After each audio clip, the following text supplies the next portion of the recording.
नमस्कार दोस्तों, मैं संजीव पोसवाल आप लोगों का अपने YouTube चैनल द लर्निंग अड्डा में एक बार फिर से स्वागत करते हैं। ठीक है, हम लोगों ने पहले भी आप लोगों को बताया कि ये जो लर्निंग अड्डा है हमारा, ये इस तरीके का चैनल है जिससे आप लोगों को सीखने सिखाने की प्रक्रिया में चलना है। आज 1 अगस्त है और उसका करंट अफेयर्स में लेकर आया हूँ। लगातार करंट अफेयर्स डाल रहे हैं, आप लोगों का प्यार भी मुझे बहुत मिल रहा है। आज नए नए क्वेश्चन और नए नई चीज़ों के साथ फिर से हम यहाँ आए हैं और ये क्वेश्चंस बहुत ही इंपॉर्टेंट है। सोर्स मैंने आप लोगों को बता ही दिया, मेरा सोर्स क्या है क्वेश्चंस का। वहीं से मैं क्वेश्चंस लाता हूँ, पूरे दिन क्वेश्चंस को ढूंढता हूँ। ढूंढने के बाद ये देखता हूँ कि आपके लिए कौन से जरूरी क्वेश्चन है और कौन से जरूरी नहीं है, उसके हिसाब से छांट के इन क्वेश्चंस को हम लाते हैं। ठीक है, जैसे कि हम बात करें पहला question, what is the name of Jio stationery satellite launch by ISRO in 1983? High power TV broadcasting telecommunication national coverage transporter. देखो, 1983 में एक सैटेलाइट भेजा था। किसने भेजा था?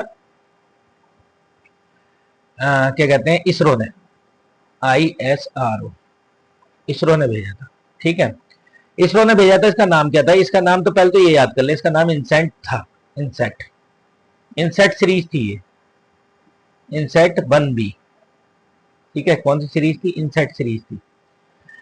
अब ये इनसेट सीरीज जो थी, ये लगातार जो है क्या कहते हैं चलती रही, बहुत दिन तक चलती रही, अपने उसमें काम करती रही। लेकिन ये क्वेश्चन हमारा नहीं है, ये 1983 वाला नहीं है। ये तो क्वेश्चन इसलिए लेकर आया हूं जिससे आप लोगों को पुरानी जानकारी मिल जाए इसरो के बारे में।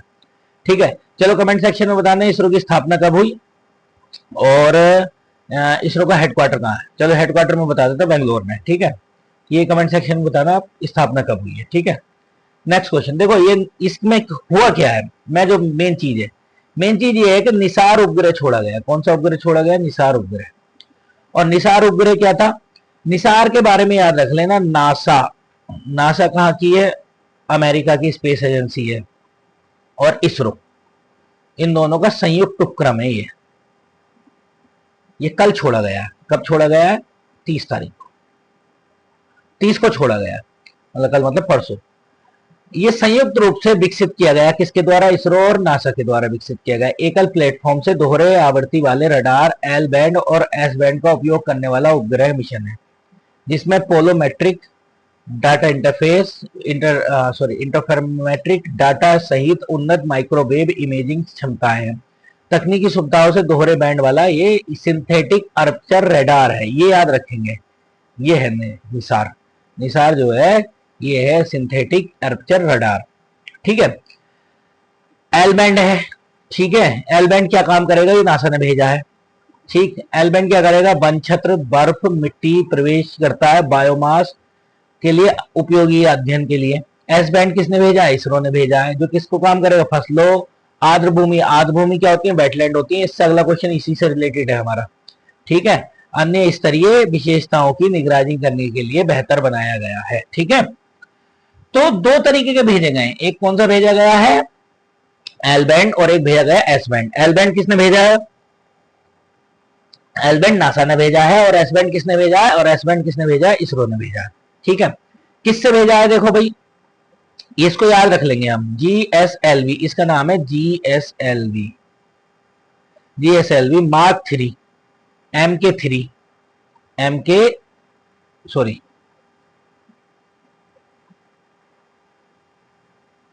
MK सेकेंड से भेजा गया। ठीक है, और ये क्योंकि 16वां संस्करण है इसका। कौन सा संस्करण है? 16वां संस्करण है, F16 इसका नाम दे दिया गया। याद रखना कि इससे पहले 16 सैटेलाइट और भेजे जा चुके हैं। इससे ये भारत का सबसे बड़ा रॉकेट है, सबसे बड़ा ताकतवर है, इसको बाहुबली भी कहते हैं। ये 3 चरणों में काम करता है। ठीक है, निसार ने इसरो की पहली उपग्रह सूर्यकालिक ध्रुवीय कक्षा में स्थापित किया। देखो ये आंसर अभी मैं बताऊंगा कि कक्षाएं क्या है, कहां कहां भेजा जाता है, इसके बाद हम बताएंगे। पहले इसके बारे में बात करें। GSLV का प्रयोग कर रहा है कौन? इसरो। GSLV का प्रयोग कर रहा है कब? कब के लिए? कि इसरो पहली बार प्रयोग कर रहा है कि इसको सूर्यकालिक कक्षा में भेजा जाने के लिए। ठीक है, आगे चलते हैं हम, एक सेकेंड, हाँ आगे चलते हैं। ठीक, अगला क्या है? अगला इसी के बारे में, इसका मिशन कितने दिन का होगा? तो इसका मिशन होगा 5 साल का। कितने मिशन होंगे? 4 चरण मिशन होंगे। पहले इसका प्रक्षेपण किया जाएगा, फिर तैनाती की जाएगी, फिर कमीशन किया जाएगा, फिर विज्ञान संचालन किया जाएगा। मतलब सारी प्रक्रियाओं से गुजरेगा। कैसे गुजरेगा देखो, मैं बता देता हूं आप लोगों को, बहुत इंपॉर्टेंट है। निसार को याद रखेंगे। निसार आर्चर रडार है, किसने छोड़ा है? क्या कहते हैं, नासा और इसरो ने मिलकर छोड़ा है। ठीक है, नासा की स्पेस एजेंसी की फुल फॉर्म कौन बताएगा? मैं बता देता हूँ नासा की। नासा देखो हम लोग गलत करते हैं, नासा में हम क्या लगा देते हैं, नासा में हम लगाते हैं नॉर्थ अमेरिकन स्पेस एजेंसी। ऐसा नहीं है, यह है नेशनल एरोनॉटिकल स्पेस एजेंसी। ठीक है, national aeronautical space agency. NASA के बारे में बताना ये कब बना। ठीक है, 10 साल का अंतर है दोनों में, इसरो में और नासा में। ये देखो ये 4 चरणों में काम करेगा, प्रक्षेपण, तैनाती, कमीशन और विज्ञान संचालन। तैनाती, उपग्रह 9 मीटर की दूरी पर 12 मीटर का एंटीना लगाया जाएगा शुरुआत में, जिसमें 90 दिनों तक कमीशन की जाएगी। कितने दिन तक? 90 दिन तक। बाकी उसके बाद मिशन के बाकी भाग वैज्ञानिक परिचालन में किए जाएंगे। मतलब फिर उसके बाद क्या किया जाएगा? संचालन किया जाएगा।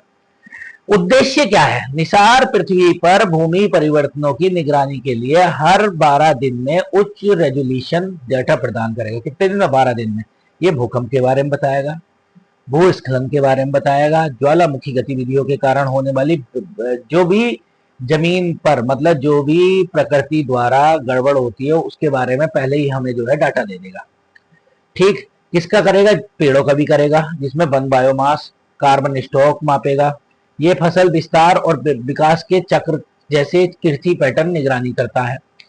मौसमी जलवायु परिवर्तनों के कारण आर्द्र भूमि में, आर्द्र भूमि मैंने बताया ना, अभी आप लोगों को याद रखें, आर्द्र भूमि जरूर याद रख लेना, क्योंकि आर्द्र भूमि में होने वाले परिवर्तनों के आकलन करेगा। आर्द्र भूमि क्या है, इससे नेक्स्ट क्वेश्चन हमारा आर्द्र भूमि का है। और अगर किसी को वेटलैंड ठीक से पढ़नी है तो एक क्लास मैंने इसमें वेटलैंड पे पूरी बना के डाली हुई है, आप लोग उसको पढ़ सकते हैं, उसको देख सकते हैं। ठीक है, मेरे इसी चैनल पे वेटलैंड की क्लास है। वेटलैंड क्या है, रामसर साइट क्या है, ये सारी की सारी इसी में है। ठीक, कहां करेगा? आर्कटिक। आर्कटिक कहां पर है? वही देखो भाई, ये पृथ्वी है गोल गोल, ऐसा समझो। ऊपर वाला क्षेत्र आर्कटिक है। ठीक है, ऊपर वाला क्षेत्र आर्कटिक है और नीचे वाला क्षेत्र क्या है? अंटार्कटिक है। मतलब ये नॉर्थ पोल है और साउथ पोल कौन सा? अंटार्कटिक। ऐसा समझो, ये नॉर्थ पोल हो गया और ये क्या हो गया? साउथ पोल हो गया। साउथ पोल क्या है? अंटार्कटिक है। ठीक है, तो कलर चेंज कर लेते हैं। ये ठीक है, अब ठीक है, थोड़ा साफ दिखाई देगा। तो नॉर्थ पोल और साउथ पोल में ही अंतर है। ठीक है, ये कहां के? वहां के ग्लेशियर, क्योंकि लगातार बर्फ पिघल रही है ध्रुवों पे से, ये आप लोगों को पता है। समुद्री बर्फ पिघलने के सहित क्रायोस्फीयर गतिशीलता का अध्ययन कर लेना है। भारत के लिए क्या महत्व है? भारत इसके बाद क्या हो जाएगा इस निसार से? NISAR, निसार, ये है निसार, इंग्लिश में पढ़ना इसको। भारत और अमेरिका के बीच में अंतरिक्ष संबंधों की महत्वपूर्ण कदम है। ये प्रक्षेपण भारत को वैश्विक वैज्ञानिक साझेदार या विश्व बंधु के रूप में उदय करेगा। ये तो हो गई बड़ी बड़ी बातें। दूसरी क्या है? भारत आर्टिमिस मिशन, ये जरूर याद रख लेंगे। भारत और नासा का एक मिशन और चल रहा है जिसका नाम है आर्टिमिस मिशन। आर्टिमिस मिशन क्या है? आर्टिमिस, ये याद रखें, मानव अंतरिक्ष उड़ान पर नासा का सहयोग प्राप्त करना। आर्टिमिस याद रखेंगे, आर्टिमिस भाई, आर्टिमिस जरूर याद रखेंगे। आर्टिमिस क्या है? नासा और प्लस इसरो, इसरो का क्या है? मानव मिशन है। मानव मिशन का मतलब ये है कि मानव भेजना है। कहां पर भेजना है? स्पेस में।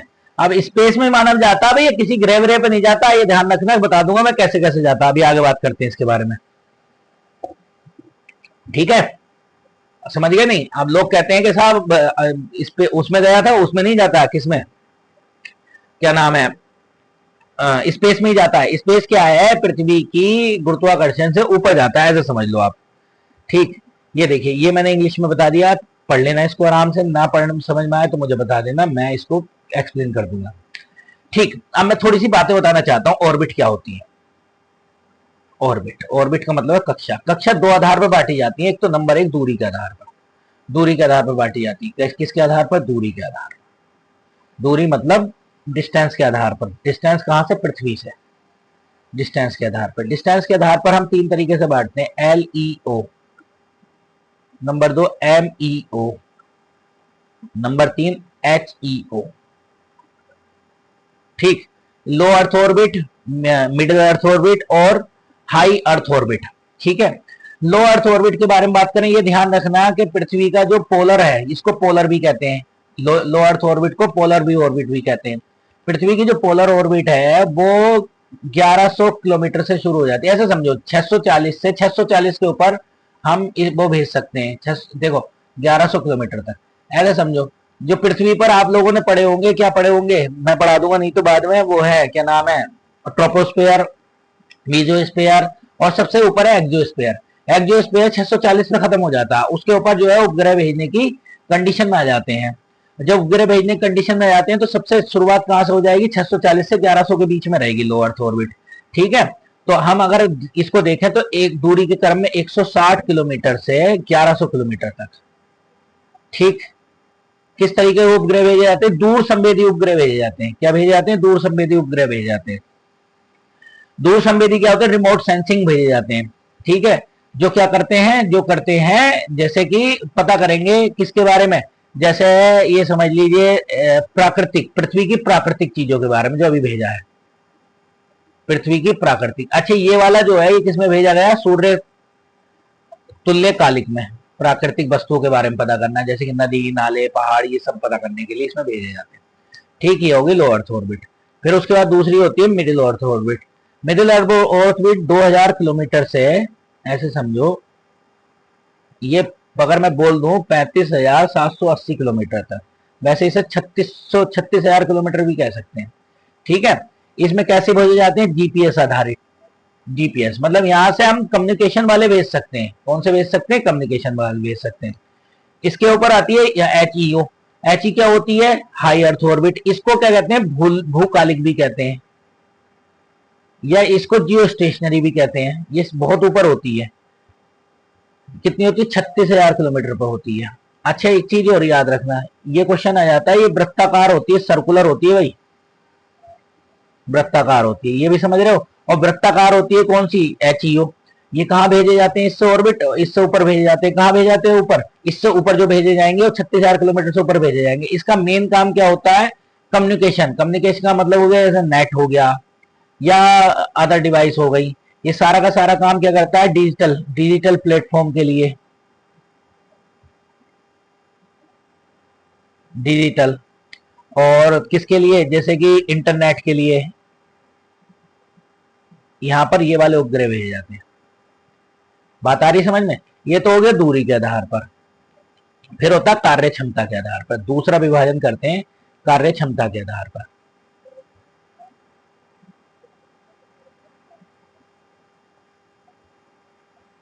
बात समझ रहे हो नहीं, एक तो हो गई इस पे और दूसरी होगी कार्य क्षमता के आधार पर। कार्य क्षमता के आधार पर हम बात करें, कार्य क्षमता के आधार पर जो सबसे ऊपर वाली है ये वाली एचईओ, इसको कहते हैं भूकालिक कक्षा। मैं आप लोगों को बता चुका हूं, भूकालिक कक्षा में क्या करते हैं, आप लोगों को मैंने बता दिया कि यहाँ पर कौन से वाले भेजे जाते हैं, यहाँ पर भेजे जाते हैं ये वाले, ऐसे समझ लीजिए। कार्य क्षमता में मैं आप लोगों को बता, दूसरी जो होती है ये वाली जो होती है, ये होती है ध्रुवीय कक्षा, इसको पोलर कह देते हैं। कार्य क्षमता के आधार पर बांटने का तरीका है वही, ऐसे थोड़ी पृथ्वी बदल जाएगी, ठीक। वही डिस्टेंस भी लगभग उतनी है, लेकिन थोड़ी सी बस नाम बदल जाते हैं। इसको पोलर याद कर लेना, इसको जियो स्टेशनरी याद कर लेना। जियो सिंक्रोनाइज भी कहते हैं, ये भूकालिक भी कहते हैं, ठीक है। क्लियर आ गई बात समझ में। ये दो है कक्षाएं, दूरी के आधार पर मैंने बता दी, और कार्य क्षमता के आधार पर। कार्य क्षमता के आधार पर लोगों को बोलते हैं एलईओ को बोलते हैं पोलर। नंबर 2 जीईओ, मिडिल को छोड़ो क्योंकि इतना लंबा याद करने की जरूरत नहीं है। हाँ अगर डिटेल पढ़ानी होगी तो डिटेल के लिए मैं एक वीडियो बनाऊंगा इसकी जरूर, ठीक है। आने वाले समय में बहुत सारी वीडियो हम बताते चल जाएंगे। जीईओ को, एचईओ को जीओ कहते हैं, ऐसे समझ लो आप, ठीक है। मेरे हिसाब से अब क्लियर हो गया होगा है क्या ये, ठीक।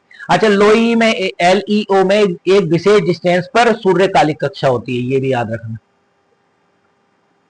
तभी तो ये देखो ये सैटेलाइट कैसा है, मैंने आप लोगों को बताया ना, वनों के बारे में बताएगा, पृथ्वी की प्राकृतिक चीजों के बारे में बता रहा है। इसका मतलब लो अर्थ ऑर्बिट के आसपास कहीं रहेगा, ये प्राकृतिक चीजों के बारे में बताने के लिए सैटेलाइट भेजे जाते हैं, ठीक है। क्लियर हो रही बात, ठीक। आगे चलते हैं। निम्नलिखित में भारत की सबसे छोटी आर्द्र भूमि क्या है, तो इसका आंसर तो लेक रेणुका है। मैंने आप लोगों को बता दिया था कि आज हम एक दूसरा क्वेश्चन लेकर आए वेटलैंड के ऊपर, और वेटलैंड बहुत ही इंपॉर्टेंट टॉपिक है, हर किसी के लिए टॉपिक इंपॉर्टेंट है। आज हम वेटलैंड के बारे में आप लोगों को डिटेल बताने की कोशिश करेंगे अच्छे से।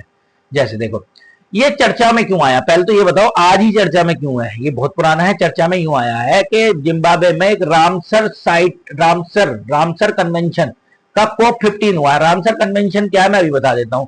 आर्द्र भूमि के विवेकपूर्ण उपयोग के लिए सतत जीवन शैली को बढ़ावा देने के लिए रामसर अनुबंधों के पक्ष में भारत का प्रस्ताव अपनाया गया, पोस्ट किया गया है। देखो मैंने आप लोगों को बता दिया था, मेरे सोर्स है प्रेस इंफॉर्मेशन ब्यूरो दिल्ली द्वारा पोस्ट किया गया 30 जुलाई 10:14 PM को, रात को 30 जुलाई को इन्होंने पोस्ट किया। और इस पोस्ट में ये बताया कि हमने जो रामसर साइट में अपना क्या कहते हैं वो दिया था, एक प्रोजेक्ट या एक प्रस्ताव दिया तो अपना लिया जाए। असल में बात क्या है मैं बात बताता हूं पहले।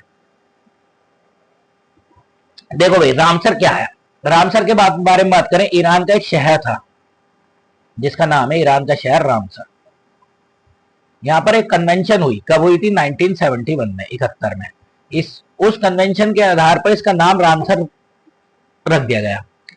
रामसर क्या है, आर्द्र भूमि है, वेटलैंड। वेटलैंड क्या होते हैं, एक ऐसी जगह जो जहां पर दलदली एरिया होता है, पानी का एरिया होता है, और वहां पर क्या कहते हैं ऐसी ऐसी चीजें होती हैं जहां पर आप लोगों को मतलब बायोडाइवर्सिटी बढ़ने की संभावना रहती है, या नए नए जीव जंतु मतलब नए क्या कह सकते हैं उसको बैक्टीरिया पनपने की कंडीशन रहती है। मतलब यहाँ पर बहुत सारी अच्छी चीजें हैं, इनका संरक्षण बहुत जरूरी था। इसीलिए 1971 में सब लोग इकट्ठे हुए और कहा कि भाई रामसर शहर में इकट्ठे हुए, इसका नाम रामसर रख देना। रामसर कोई जगह नहीं है, भारत में भी रामसर साइट बहुत सारी हो गई, लगभग 91 साइट हो गई है रामसर की। रामसर साइट मतलब जहां भी साइट इस तरीके की मिलेगी उनको संरक्षित करने के लिए उसका नाम रामसर कर दिया जाएगा। चर्चाओं में क्यों आया, जिम्बाब्वे में रामसर साइट का हमने क्या करा है, जो प्रस्ताव अपना लिया गया सभी अनुबंधों ने, सभी अनुबंधों का पक्षों के प्रस्ताव, भारत ने एक प्रस्ताव दिया था। देखो कल तो याद कर लो कहां हुआ था, COP15 विक्टोरिया फॉल में हुआ था, 15वां रामसर सम्मेलन हुआ था COP15। भारत ने आर्द्र भूमि के संबंध और उसके विवेकपूर्ण उपयोग और सतत जीवन शैली को बढ़ावा देने के लिए एक प्रस्ताव पेश किया था। भारत एनवायरमेंट के बारे में इतना कुछ कर रहा है। मैंने कल भी आपको कल की क्लास में बताया था कि हमने ब्लेंडिंग प्रक्रिया को 5 साल पहले अपना लिया। जो 5 साल खुद लक्ष्य रखा था किसने, जलवायु परिवर्तन ने, या फिर क्या कहते हैं उसमें कौन सा था, COP21 था जलवायु वाला, कहां हुआ था, पेरिस में हुआ था। अजय COP का मतलब कॉन्फ्रेंस ऑफ पार्टीज है, इसे कंफ्यूजन मत मिक्स मत करना, ये हर किसी के लिए अलग अलग होता है। जैसे रामसर के लिए COP15 हुआ है, ऐसे ही एक उसके लिए होता है, क्या नाम है उनका, डेजर्ट के लिए, और एक हमारा किसके लिए होता है, जलवायु के लिए होता है। तो जलवायु वाले का हमने 5 साल पहले ही ब्लेंडिंग प्रक्रिया को अपना लिया गया। इस समय हमारे केंद्रीय पर्यावरण वन जलवायु मत परिवर्तन मंत्री भूपेंद्र यादव ने आज सोशल मीडिया पर अपनी पोस्ट में बताया सम्मेलन ने इस प्रस्ताव को स्वीकार कर लिया। कितनी बढ़िया बात है, जो भारत का प्रस्ताव था उसको स्वीकार कर लिया गया। प्रस्ताव को 172 रामसर अनुबंधों पक्षों में 172 लोग हैं जो इसमें शामिल हैं, 6 अंतरराष्ट्रीय संगठन भी हैं और अन्य पर्यवेक्षक भी हैं। इसे 30 जुलाई 2024 पूर्ण सत्र में औपचारिक रूप से अपना लिया गया। ये तो न्यूज है, बात आ गई समझ में। क्यों चर्चाओं में आया, चर्चाओं में इसलिए आया कि जो रामसर सम्मेलन हुआ था COP15 में, उसमें आर्द्र भूमि में भारत ने जो उसके विवेकपूर्ण उपयोग के लिए पक्ष रखा था उसको अपना लिया है। किसने अपनाया है, इन लोगों ने अपनाया है। ठीक, जो कितने लोग थे, 172 जो रामसर में जुड़े हुए हैं। क्या भारत भी रामसर में जुड़ा हुआ है, जाहिर सी बात है जुड़ा हुआ, क्योंकि यहाँ पर प्रस्ताव रख रहा है। कब जुड़ा, कैसे जुड़ा, हम बात कर लेते हैं, ठीक है। 10 सेकंड हो गई फिनिश मेरी है, सुबह उठने के बाद जो है ना जरूरत पड़ती है। नेक्स्ट देखो मैंने इंग्लिश में भी लिख दिया, आप लोग इसको पढ़ सकते हैं। अब यहाँ जाओ, रामसर कन्वेंशन आर्द्र भूमि सम्मेलन के रूप में जानता है। रामसर कहां पर है, ईरान में, ये याद रखेंगे, कहां पर है, ईरान, ईरान का शहर है। इसकी स्थापना यूनेस्को ने की थी 1971। अच्छा इसको डेट को भी याद रख लेना, 2 फरवरी को, 2 फरवरी 1971 को। इसीलिए 2 फरवरी को क्या मनाया जाता है, वेटलैंड डे। ये भी याद रखेंगे कौन सा डे मनाया जाता है, वेटलैंड डे। ठीक, भारत रामसर कन्वेंशन का एक पक्ष है जो 1 फरवरी 1982 को भारत ने इस पर हस्ताक्षर किए थे। भारत 1982 में जुड़ा है। वर्तमान में 91 रामसर स्थल हो गए। सुंदरबन भारत का सबसे बड़ा रामसर स्थल है। चिल्का झील उड़ीसा और केवला देव राष्ट्रीय उद्यान नेशनल पार्क, केवला देव नेशनल पार्क राजस्थान भारत के सबसे पहले कौन थे, 2 थे, चिल्का और कौन सा, ये चिल्का याद रखना। चिल्का कहां पर है, उड़ीसा में। चिल्का के साथ साथ एक और है, गहीर माथा। गहिर माथा भी याद रखना कहां पर है, उड़ीसा में है। क्यों फेमस है? यहां से अर्जेंटीना के पास से कछुए चल के आते हैं। कौन से कछुए आते हैं? Ridley, olive, turtle. अच्छा, ये जो कछुए होते हैं ये इनको इनकी जो ब्लैक होती है, इनकी पीठ क्या कहते होती है, ब्लैक होती है चमड़े जैसी, और ये यहाँ चल के आते हैं और यहाँ अंडे देते हैं गहीर माथा में। इसीलिए ये भी फेमस है, ये भी रामसर साइट ही है। लेकिन किस लिए फेमस है? ये इसलिए फेमस है यहाँ पर कछुए चले आते हैं। सुंदरबन सबसे बड़ा रामसर स्थल है। चिल्का उड़ीसा में, और केवला देव। और केवला देव क्यों फेमस है भाई? साइबेरियन सारस आते हैं। वही वही जगह है जहां पर बायोडाइवर्सिटी की बहुत बड़ी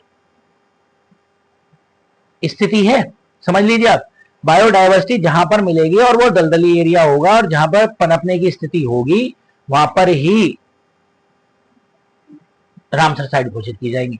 भारत में सबसे अधिक रामसर साइट तमिलनाडु में अभी बनी है, क्योंकि अभी अभी 5 साइट्स और तमिलनाडु में 20 हो गई हैं। हिमाचल प्रदेश की रेणुका वेटलैंड क्षेत्रफल 20 हेक्टेयर है, भारत की सबसे छोटी वेटलैंड है। यही मेरा क्वेश्चन था। ठीक, सबसे बड़ी कौन सी? सुंदरबन है। सुंदरबन डेल्टा संसार का सबसे बड़ा डेल्टा है। कहां पर है? पश्चिम बंगाल में है, याद रखेंगे। और क्या है इसके अंदर, क्या है ये भी याद रखेंगे। किस किस के बीच में है ये भाई? गंगा और ब्रह्मपुत्र के बीच में। ठीक है, आगे चलते हैं। ये मैंने इंग्लिश में लिख दिया, आप लोग इसको पढ़ लेना। नहीं पढ़ा जाए तो मुझे बताना, मैं पढ़ा दूंगा आप लोगों को। अच्छा, याद रखना 1975 में लागू की गई थी, ये भी याद रखना। ठीक, बनी कब थी? 1971 में। 1971 में बैठ के इन्होंने चर्चा की, लेकिन 75 में लागू की गई। किसने करी थी? यूनेस्को ने की थी। और 1 फरवरी 1982 को भारत इसमें शामिल हुआ, जिसमें से 91 रामसर साइट्स इन इंडिया। ठीक है, Sundarban is the largest Ramsar site in lake of India. ठीक, हम आगे चलते हैं नेक्स्ट पे। उत्तर प्रदेश के बारे में अगर हम बात करेंगे, उत्तर प्रदेश में कुल 10 रामसर साइट है। ये उत्तर प्रदेश की रामसर साइट दोस्तों याद कर लेना भाई, जो जो उत्तर प्रदेश में एग्जाम देने वाले हैं। बखीरा वन्य जीव अभ्यारण्य, संत कबीर नगर, ये इंपॉर्टेंट है। नवाबगंज, उन्नाव।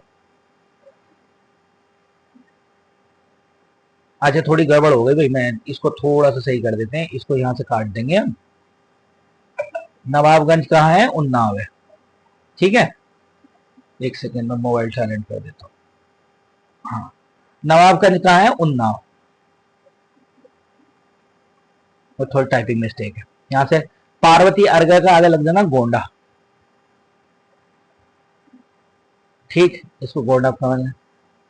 समन के आगे सही लिखा हुआ मैनपुरी, ये दोनों काट देते हैं भाई, ये हमारे नहीं है किसी काम के। ठीक, समसपुर रायबरेली, ठीक है। सांडी क्या? हरदोई में। सरसई नावर इटावा में। सूर सरोवर आगरा में। हैदरपुर मुजफ्फरनगर में।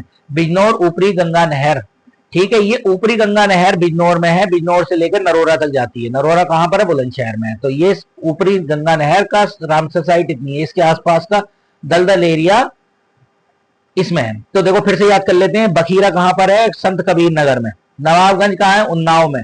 इसका नाम अब शहीद चंद्रशेखर आजाद पक्षी अभ्यारण्य भी हो गया। पार्वती अर्घा गोंडा में है। समन क्या है? मैनपुरी में है। समसपुर कहां है? रायबरेली में। सांडी हरदोई में है। सरसई नावर इटावा में है। सूर सरोवर आगरा में है। हैदरपुर मुजफ्फरनगर में है। हैदरपुर बैटलैंड मुजफ्फरनगर है, बिजनौर भी कह सकते हैं इसको। ठीक है, और बिजनौर ऊपरी गंगा कहां पर है? कहां पर? बिजनौर ब्रजघाट से लेकर नरोरा तक। ठीक है, याद रखेंगे हम, ये बिजनौर से लेकर यहां तक है। अगर हम ये इसको बारे में बात करें 10 रामसर साइट की, तो 10 रामसर साइट आप लोग याद कर लें। देखो, किसी को भी रामसर साइट में किसी भी प्रकार की कोई दिक्कत आ रही, मेरी एक वीडियो पड़ी हुई है, ज्यादा बड़ी वीडियो नहीं है, 20-25 मिनट की वीडियो है, आप उसको देख लीजिए। टोटल रामसर साइट मैंने उसमें डिस्कस कर रखी है। ठीक है, छोटी छोटी वीडियो मैंने कई सारी डाली हुई है, आप उनको देख सकते हैं। आशियान पे भी एक वीडियो पड़ी हुई है मेरी, इस पे भी एक वीडियो पड़ी हुई है। ऐसी और वीडियो आपको मिलती रहेंगी धीरे धीरे। ठीक है, आगे चलते हैं। अच्छा, ये आ गया क्वेश्चन।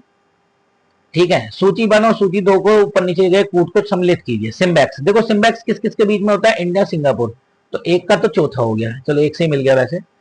और इंदिरा है बी का दूसरा। हाँ, इंदिरा है इंडिया रूस, याद रख लेना। ये अभ्यास है, मिलिट्री एक्सरसाइज है, किस किस के बीच है? सूर्य किरण होता है, क्योंकि दोनों देखो सूर्य किरण भारत जैसा नाम लगा है, इंडिया नेपाल का है।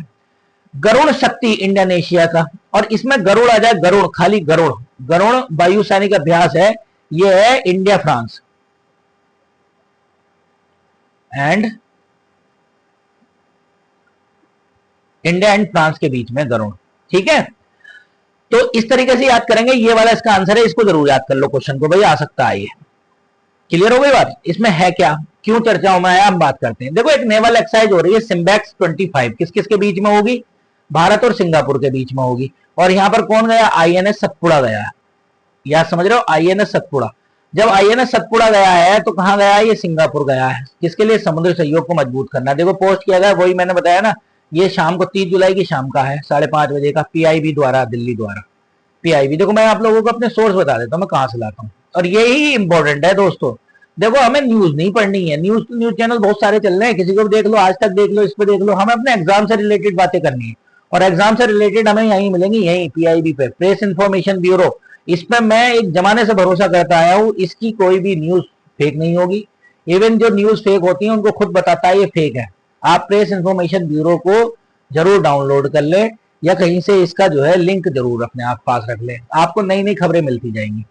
ये भारतीय नौ सिम्बैक्स 25 जो है भारत का 32वां संस्करण है। देखो ये एक बार भारत में होता है और एक बार कहां होता है, सिंगापुर में होता है। आईएनएस सतपुड़ा गया, आईएनएस की फुल फॉर्म याद रखना, इंडियन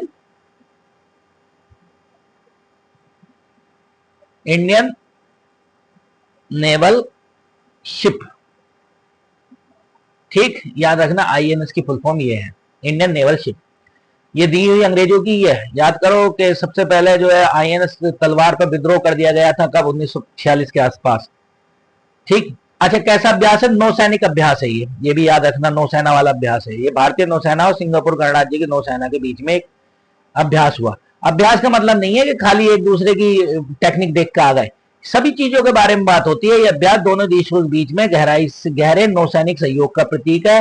हार्वर्ड चरण शुरू हुआ है, जिसमें विषय वस्तुओं का आदान प्रदान, ठीक, पेशेवर बातचीत, परिचालन स्तरीय चर्चा, सब कुछ होता है इसके अंदर, एक एक बात होती है। अच्छा भारत के लिए इंपॉर्टेंट क्यों है, क्योंकि यहाँ पर साउथ चाइना सी है, और साउथ चाइना सी पे कब्जा कौन करने के चक्कर में है, चाइना। और चाइना को कंट्रोल एक ही कर सकता है इस समय में, वो है भारत। भारत के अलावा चाइना को कोई भी कंट्रोल नहीं कर सकता। तो वहां साउथ चाइना सी में जाकर अभ्यास करना सिंगापुर में चाइना को एक चुनौती देने के बराबर होता है हर बार।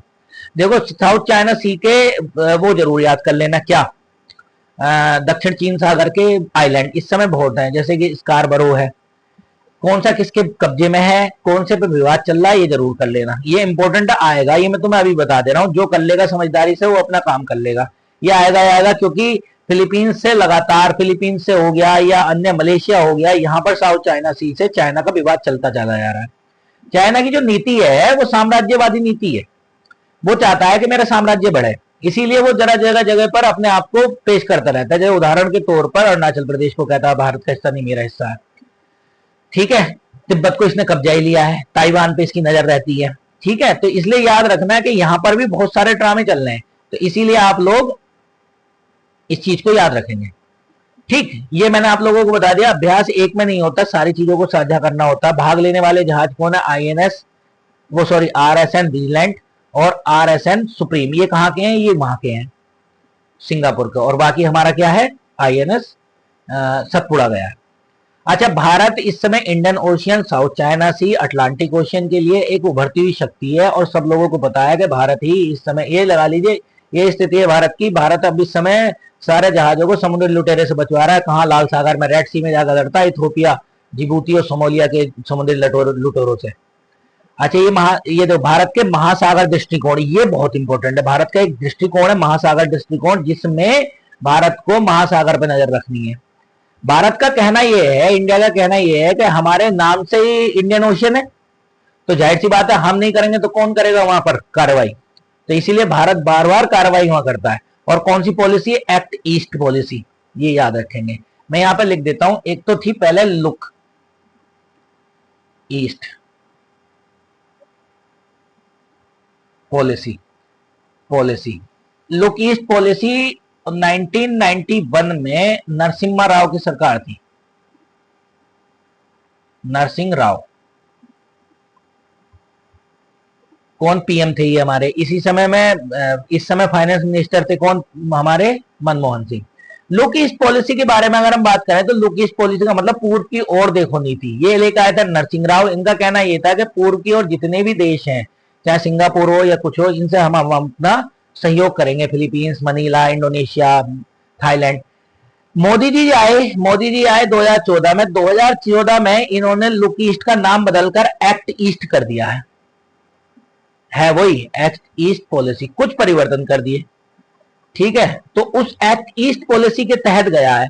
महासागर दृष्टिकोण आप लोगों को मैंने बता ही दिया कि जितने भी महासागर हैं वहां भारत में अपने आप को मजबूत करना है और पड़ोसी देशों के साथ मजबूत जुड़ाव पर भी जोर देती है।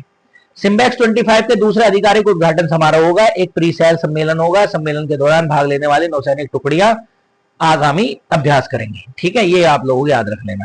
ठीक, ये मैंने आप लोगों को बता दिया। आयुष मंत्रालय का कौन सा वन स्टॉप पोर्टल लॉन्च किया है? तो ये है ई चरक। ठीक, आयुष पहले डिपार्टमेंट था, लेकिन अब क्या बन गया है? ये एक मंत्रालय बन गया है। ठीक, इसमें याद रख लेंगे आयुष से आयुर्वेद है, योगा, यूनानी, जो मैं दवाई लिख रहा हूं ना, ये चिकित्सा पद्धति, सिद्धा, सिद्धा के बारे में याद रखना है, ये लद्दाख की है, लद्दाख की इलाज करने की टेक्निक है। और होम्योपैथी, इन सब लोग चीजों को लेके चला। होम्योपैथी के हैनीमैन थे, डॉक्टर हैनीमैन, हैनीमैन थे संस्थापक। तो इन चीजों को लेकर आयुष चल रहा है। ठीक है, और मेरे हिसाब से 2014 में इसको मंत्रालय बनाया है। ठीक, पहले ये मंत्रालय नहीं था, पहले डिपार्टमेंट था। अच्छा, वन स्टॉप पोर्टल क्या होता है? एक जगह पर सारी चीजों को इकट्ठा कर देना। जैसे कि उदाहरण के तौर पर चले हम, ई चरक एक ऑनलाइन पोर्टल मोबाइल एप्लीकेशन है जो औषधीय व्यापार के लिए ऑनलाइन बाजार प्रदान करता है। ये राष्ट्रीय औषध उत्पादक बोर्ड, एनएमबीपी, आयुष मंत्रालय और सीडैक, सीडैक याद रखना, ये एक ऐसी संस्था है जो भारत के लिए कंप्यूटर और अन्य चीजों का निर्माण करती है, जिसका हेडक्वार्टर बंगलोर में है। कहां पर? ये बंगलुरु में। ठीक, सीडैक, सीडैक याद रखेंगे, centre for development and advance computing. इसका उद्देश्य हितधारकों के बीच में व्यापार करना, जो भी औषधि खरीदना चाहता है।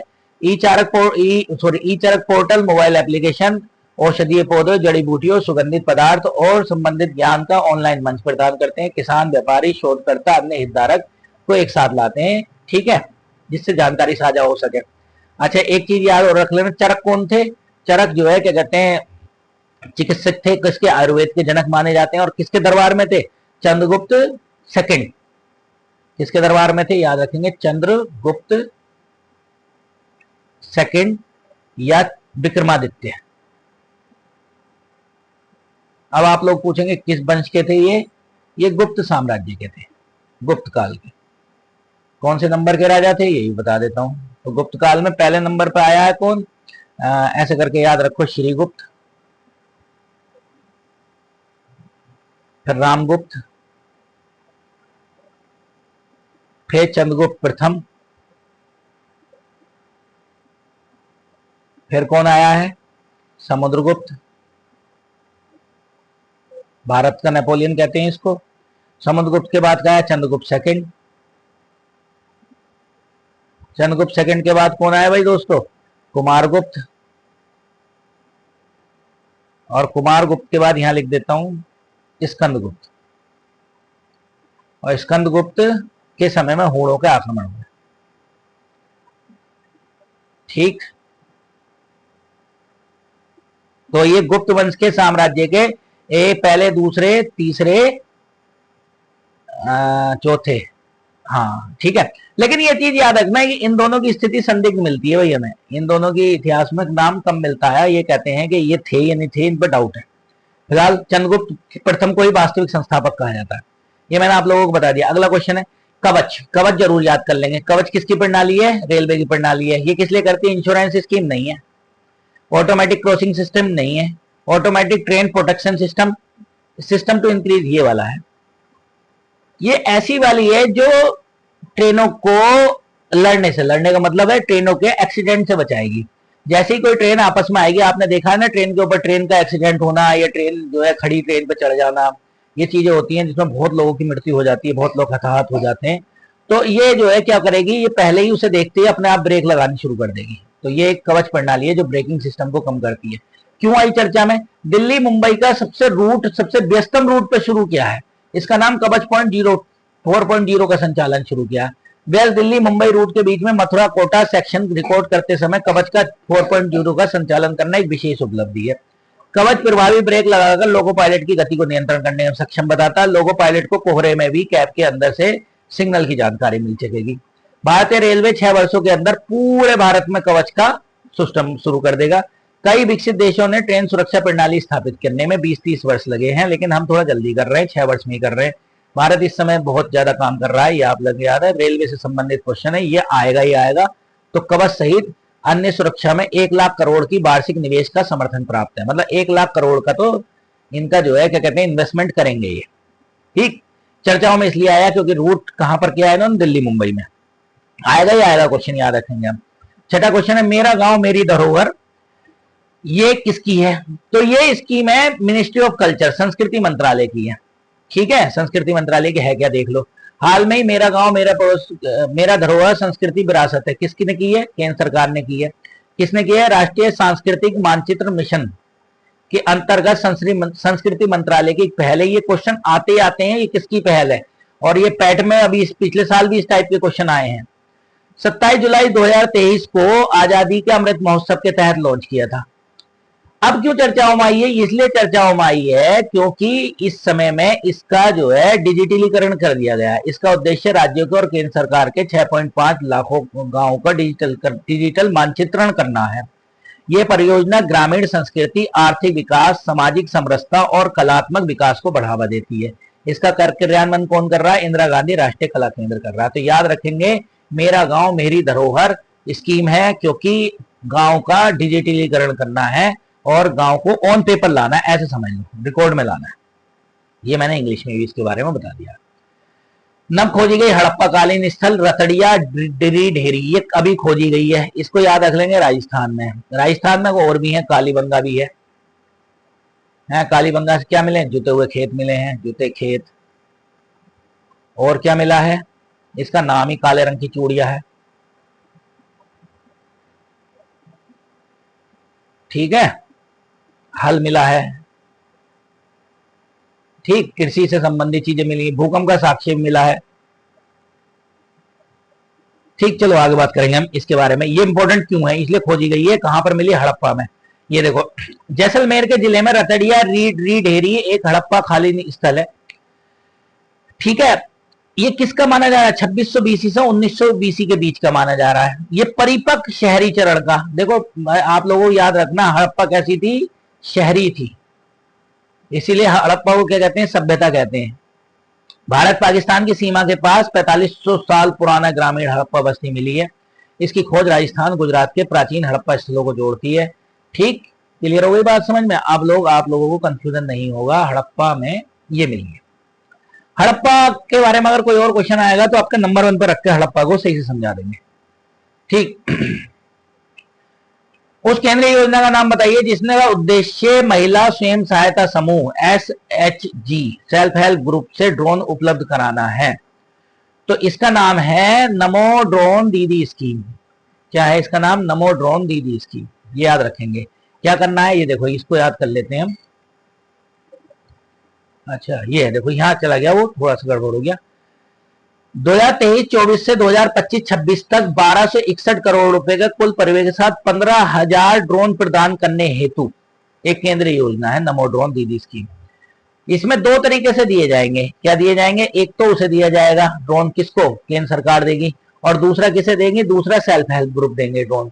तो 15,000 ड्रोन प्रदान किए जाएंगे। किसको किसको ट्रेन करना है? महिलाओं को ट्रेन करना है। किसकी योजना है? केंद्र सरकार की योजना है। 2023 से 2025-26 तक किए जाएंगे। ठीक है, क्लियर करके बात याद रख लेना। इसका क्या है? कृषि से संबंधित है, तकनीक को बढ़ावा देना है, फसल उपज को बढ़ावा देना है, फसल लागत को कम करना है और स्वयं सहायता समूह की आय और आजीविका के लिए ड्रोन सेवा प्रदान करना है। ठीक, अब ऊपर ही चलते हैं हम। ठीक, ये वाली स्कीम थी, वो वहां पर आ गया था, उसको सही कर देंगे हम। ये आजकल चल रही है foot and mouth disease, FMD, खुरपका और मुंह पका रोग, FMD जिसे कहते हैं, खुरपका और मुंह पका रोग। ये पहली बात तो यार को वायरल है, ये वायरस है। क्यों चर्चाओं में आई? हाल में ही पुणे का एक राजीव गांधी नेशनल वो प्राणी उद्यान है जिसमें खुरपका और मुंह पका के रोग के कारण 16 चीतल की मौत हो गई। कितने? 16 चीतल मर गए। ये क्या होता है, ये जानवरों में होता है, जिससे उनका जो है क्या कहते हैं मुंह और पैर पूरी तरीके से पक जाते हैं और धीरे धीरे धीरे धीरे उनकी मृत्यु हो जाती है, क्योंकि वायरल बीमारी है ये, इसका इलाज जल्दी से हो नहीं पाता। ठीक है, इसके टीकाकरण की बात चल रही है जानवरों में, तो बकरी, भेड़, हिरन, सुअर जैसी खुर वाले सभी जानवरों को प्रभावित करती है। और इवन यहाँ तक की बात याद करेंगे कि ये हमारे यहाँ जो पालतू पशु हैं गाय, और उनके लिए भी ये हानिकारक है। ठीक है, ये पिकोन्थिन रिबर्डे परिवार का एप्थो वायरस है, याद रखेंगे कौन सा वायरस है, एप्थो वायरस है। विश्व पशु स्वास्थ्य संगठन WOAH ने इस रोग की आधिकारिक मान्यता भी दी है। ये इस समय चल रहा है भाई, बहुत ज्यादा जानवरों के लिए बहुत समस्या चल रही है। ठीक है, सभी जगह है, ऐसा नहीं है किसी एक जगह है। ठीक, ये मैंने आप लोगों को समझा ही दिया। 10वां क्वेश्चन, किस मंत्रालय ने बाल संरक्षण सेवाओं के लिए एकीकृत डिजिटल प्लेटफॉर्म संशोधित रूप में तैयार किया है? तो बाल संरक्षण की बात करेंगे तो ministry of women and child development में होगा। क्या कौन सा पोर्टल दिया? एकीकृत डिजिटल प्लेटफॉर्म दिया है, जिसका नाम है वात्सल्य पोर्टल। क्या है? वात्सल्य। वात्सल्य का मतलब भी समझ रहे हो, बच्चों से संबंधित है। ठीक, अगर हम बात करें हाल में ही महिला एवं बाल विकास मंत्रालय ने एक प्लेटफॉर्म, डिजिटल प्लेटफॉर्म बताया है वात्सल्य। ये खोया पाया ट्रैक चाइल्ड जैसी सेवाओं को सुरक्षित प्रणाली के एकीकृत करता। मतलब जो बच्चे खो जाते हैं या जो बच्चे जो है क्या कहते हैं लावारिस घूमते रहते हैं, उनके लिए है ये पोर्टल। और वहां पर अपनी जो है क्या कहते हैं डिटेल देकर इस तरीके से आप काम करवा सकते हैं। मतलब केंद्र सरकार की एक अच्छी पहल है। ठीक, हमें अप्रिशिएट करना चाहिए इस चीज को, जिससे बच्चे अपने घर लौट सके। ठीक है, तो ये क्वेश्चन आ सकता है किसने शुरू किया? वैसे भी याद रखेंगे तो वात्सल्य है, तो जाहिर सी बात है चाइल्ड डेवलपमेंट से होगा। ठीक, ये वाला इसका आंसर होगा। चलिए हम आगे चलते हैं। आ जाए, थैंक यू फॉर आ गया भाई। ये देखो हम लोग फिर से वही कह रहे हैं, हमारा ये चैनल है, इसको बढ़ाओ, आगे तक लेके जाओ और लाइक सब्सक्राइब जरूर करो। ठीक, आशा करता हूँ क्लास अच्छी लगी होगी, इसीलिए आप लोगों को बहुत बहुत धन्यवाद के साथ ये क्लास करते हैं। मिलेंगे हम कल न्यू सेशन के साथ। ठीक है, बहुत बहुत धन्यवाद आपका।